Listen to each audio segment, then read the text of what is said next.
School ખુલતાની સાથે જ બધા મા બાપને ટેન્શન થવા લાગે છે કે મારા બાળકને સ્કૂલના પ્રોજેક્ટ ચાલુ થઈ જશે, સ્કૂલનું વર્ક ચાલુ થઈ જશે, વગેરે વગેરે વગેરે. શું પણ તમે જાણ્યું છે કે તમે તમારા બાળકને સ્કૂલમાં મૂકતા પહેલાં તમે એ જાણ્યું કે કયું બોર્ડ છે, આપણે શા માટે બાળકને આ સ્કૂલમાં જ મૂકીએ છીએ? તો કે ના, ઘણા ખરા મા બાપને એની ખબર નથી હોતી અને આંધળું અનુકરણ કરીને એને મૂકે છે કે ચલો પહેલાંનો છોકરો આ સ્કૂલમાં છે તો આપણે ત્યાં મૂકીએ, પહેલી સ્કૂલની ફી વધારે છે તો આપણે ત્યાં મૂકીએ. પણ આ માનસિકતા ખોટી છે. ગુજરાત બોર્ડની પસંદગી લોકો શા માટે કરે છે? કેમ કે ફીનું ભારણ ઓછું હોય છે, બાળક માથે ઓછું પ્રેશર આવે છે અને જે લોકોને ગુજરાતમાં જ રહેવું છે, ગવર્મેન્ટ જોબ કરવી છે, એવા લોકો એના બાળકને ગુજરાત બોર્ડમાં મૂકે છે.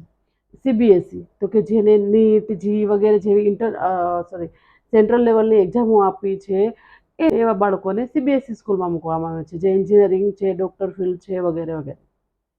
અને એમાં પ્રોજેક્ટ નથી હોતો, એકદમ સરળ કોન્સેપ્ટ હોય છે સીબીએસઈ સ્કૂલમાં.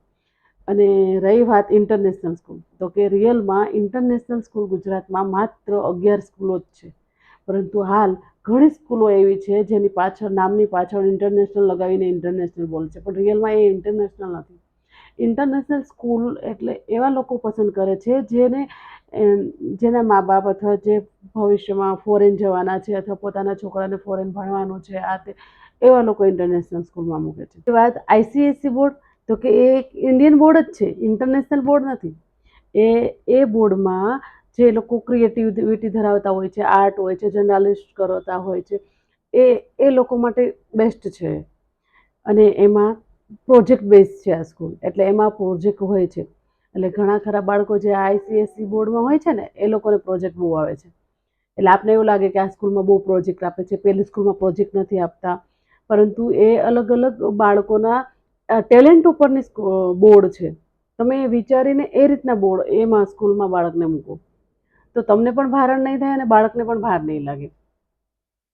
એટલે બીજાની દેખાદેખી કે અનુકરણ કરવા કરતાં બાળકનું ટેલેન્ટ કયું છે, આપણા ઘરમાં કેવું વાતાવરણ છે, એ બધું વિચારીને બાળકની સ્કૂલ પસંદ કરવી જોઈએ, જેથી બાળકને બી ભવિષ્યમાં કોઈ તકલીફ ના પડે અને એના ફ્યુચર પણ યોગ્ય રીતે એની ટેલેન્ટ પ્રમાણે બને.